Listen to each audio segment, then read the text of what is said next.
Christian love is a righteous principle which seeks the highest good of others. It is the very reverse of that principle of self-love and self-seeking which is in us by nature. It is not only an affectionate regard of all who bear the image of Christ, but also a powerful desire to promote their welfare.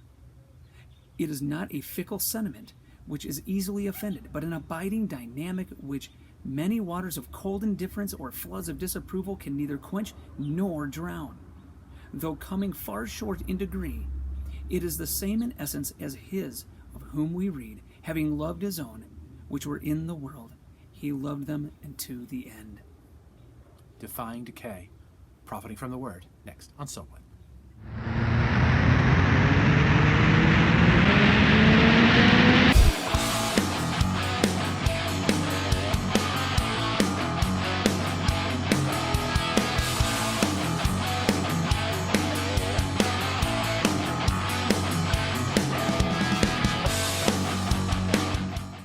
Hi, I'm Chris Dorman. And I'm Don Waite. Welcome back to So What. We are almost done with our series on A.W. Pink's book, Profiting from the Word. Really? We really are. No, really, we are. In fact, can I let him in on this little secret? Yeah. We think that next week will be our last podcast on this series. Okay? Yes, we're going to go on record and we're going to say that. Okay? So God, don't make me out to be a liar, but we think next week will be our last podcast in this series on Profiting from the Word. It's pretty awesome. So over the last 2,000-3,000 years, we've been looking at the Scriptures and love. How do we know we're profiting from the Word when we look at the Scriptures and love? Why are we spending so much time on this? Because the Scriptures themselves speak about it so much. Because Jesus himself said that the world will know you belong to me by your love for one another. And so we've been spending weeks talking about brotherly love. Because at the end of the day, that is our witness for the power and presence of Christ in our lives, is our love for one another. It's true.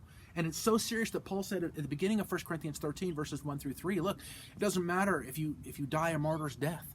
It doesn't matter if you're really financially generous. It doesn't matter if you can prophesy and do all kinds of wondrous, powerful things. If you don't have love, you are nothing, and it means nothing.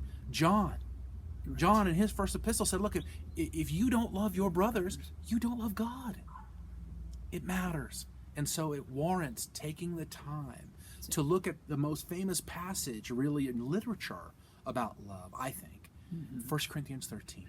Chris, can I tell you that over these last months that my Decades. understanding, my understanding of 1 Corinthians 13 has exploded. Yeah. And I realized that I had never really fully understood in any way really what Paul was talking about. Yeah, me too. And so it's been convicting, but it's been really, really good. And it's really been discouraging, but it's also given me hope that God's not done with me. It's been discouraging because I know that we don't have largely a context, at least in the church in the West, to really deal with these things and express this well. But it's also encouraged me because I know that God has something greater for us. And we do have something that we have a goal to work towards. Yes. We want to love better. I want to love, and I want to have relationships that actually matter. Yes. Right? But I have really been arrested because I know I haven't loved people this way. It's changed everything. I don't think I can ever walk by a framed plaque or something on the wall that has these words on it and see it the same way again, or a bumper sticker in the parking lot with part of this on it. I don't think I'll ever see it the same way again. You know, we've said many, many times that this passage is not about romantic love, and that a lot of people use this in weddings. But the more as I've been thinking about it, you know what? These verses actually are completely applicable for a marriage, because agape love is not about a feeling; it's a choice. It's a commitment to honor God by loving others the way He loves us. And when you marry someone, you are committing, for better or worse, for richer or poorer, in sickness and in health, to love them.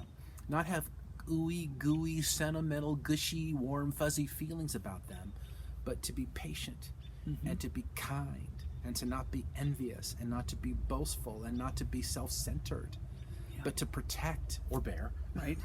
to hope and to trust and to persevere. That's love. And while this is about brotherly love in 1 Corinthians 13, I'm looking at it in a different context. Yeah. And as from a romantic love. And now I'm seeing it in a new light in its applicability for a wedding ceremony. Interesting. I've sort of come full circle. Now, I have. I really have. I really have come full circle. Yeah. Well, because at the end of the day, what kind of love do I have for my wife, Mary Lou, if I have not this kind of agape, brother-sisterly love for her? That's right. That's the foundation of love that can then feed the romantic love. That's right. Right? So at the end of the day, it's pervasive in my relationships. And so, we really did want to tie a bow on this today, but really, even as you kind of went through the whole chapter just now, where does it lead us at the end? Where does Paul crescendo at the end of this amazing chapter about love? We talked about love enduring, right? Hold the line, that military idea, like hold the line, don't break, don't break, no matter what, right? So where does Paul go next? Love never fails. Love never falls. Love doesn't decay. Right. Think of the trees in fall. What happens? Right. They go to sleep. Trees go to sleep, and the leaves wither, and the leaves die, and they fall. The Greek is actually love never falls. Mm-hmm. Okay, and the image is of a leaf falling from a tree. And we're struggling with a title for this podcast, Defying Decay, because that's what Paul is saying. It doesn't wither. Real love doesn't wither and die away. I had this idea for evergreen, but all I could think of was Barbra Streisand. So no, we can't use that. We can't use that, but that's what Paul is saying. Love is evergreen. Love never falls. It doesn't die. Right. It's always vital. Always vital. Right. And ultimately, and let's be very clear, this love ultimately that doesn't fall is a love of God. Yes. We are called to a greater love, this agape love that God exhibits perfectly and infinitely and eternally. Yes. And we will be imperfect at best. Even when we have our best moments, we will be imperfect in it. Yes. But it's important for us to remember and to understand that the kind of love that Paul is talking about here isn't a love that conquers all, like love conquers all in this life, because we can love perfectly, even if we could, when we can't, but even if we could, the outcomes may be bad. Right. And that's important because your translation, like the NIV, says love never fails. Okay? Right. And that's an acceptable translation. Most translations say love never fails. So you may have this idea that love always wins. Right. And that's not Paul's point. And anyway, that's not true, as Don just said.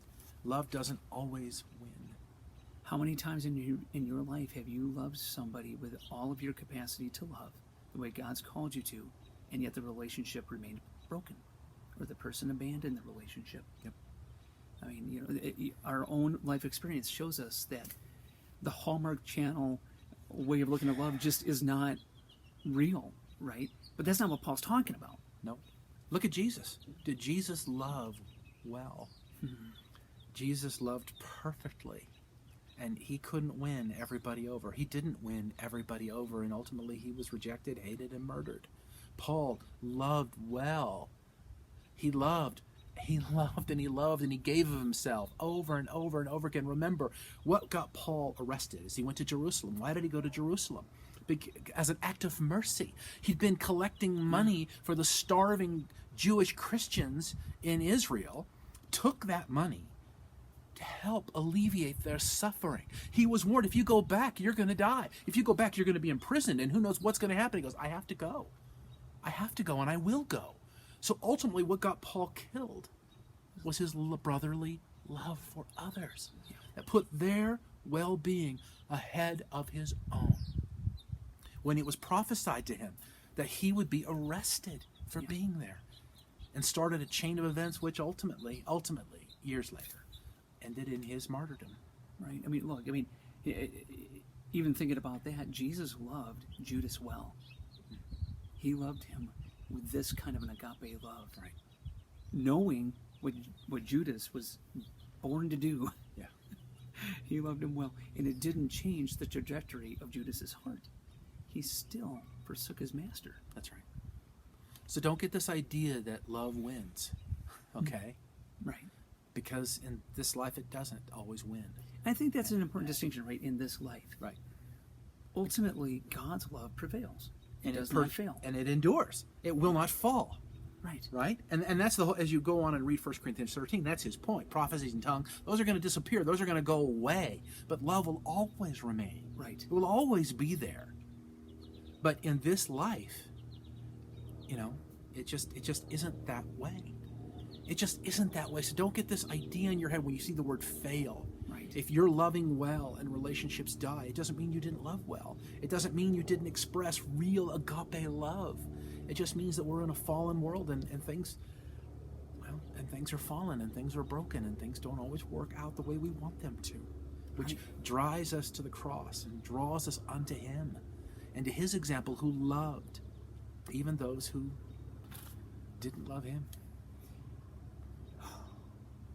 So, as we're tying a bow around this chapter 13 of 1 Corinthians, we also need to look at tying a bow around this whole idea of profiting from the Word of God and love. Like, why did this chapter come last, even in the book?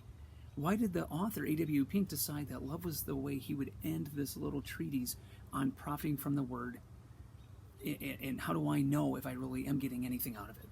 In Pink's view, he started from the beginning, and they sort of build on each other. And the ultimate expression of our Christian faith is love. And therefore, he builded. He built, I don't know, he layered upon layer upon layer, and he ended with love, because that is, as he says, the badge of Christian discipleship, brotherly love. That's why he ended there. And friends, I love that. Yeah. The badge. It's like, this is how people know you're a Christian, by our love. Exactly what Jesus said. Jesus made it the badge of our discipleship. The evidence of who and what we are, our love for one another. And that love doesn't fall, it doesn't wither, it doesn't die. Even if it's not accepted by others, we still love. We're still patient. We're still long-suffering and kind. We still give of ourselves anyway, because it's not about getting a particular result, right? It's about showing them the love of Christ. That's what it's about. Yeah. Whether they embrace Christ or not, our obligation is to reflect him anyway. Right. And so we do. So Pink had some words to end this chapter, which end this book. And it's a little lengthy, so Don's going to do his little magic and put a little scroll up there or something for you. But I'm going to go ahead and read this passage to you, because we think it's a fitting end to this conversation about the Scriptures in love and our obligation for brotherly love, based on 1 Corinthians 13. Okay? All right, so here goes.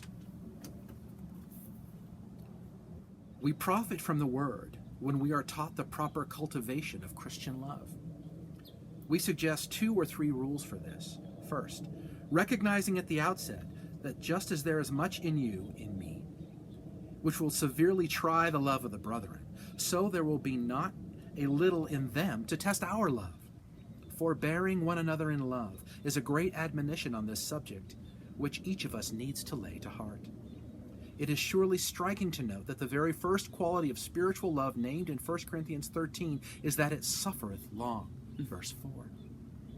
Second, the best way to cultivate any virtue or grace is to exercise it. Talking and theorizing about it avails nothing unless it be carried into action. Many are the complaints heard today about the littleness of the love which is being manifested in many places. That is all the more reason why I should seek to set a better example. Suffer not the coldness and unkindliness of others to dampen your love, but overcome evil with good. Prayerfully ponder 1 Corinthians 13 at least once a week. Prayerfully ponder 1 Corinthians 13 at least once a week. Thirdly, above all, see to it that your own heart basks in the light and warmth of God's love. Like begets like. The more you are truly occupied with the unwearying, unfailing, unfathomable love of Christ to you, the more will your heart be drawn out in love to those who are his. A beautiful illustration of this is found in the fact that the particular apostle who wrote most about brotherly love was he who leaned upon the Master's bosom. The Lord grant all requisite grace to both reader and writer, than whom none more needs to heed them, to observe these rules, to the praise of the glory of his grace, and to the good of his beloved people. Thank you for tuning in, my friends, and I'll talk to you next week. We'll see you soon.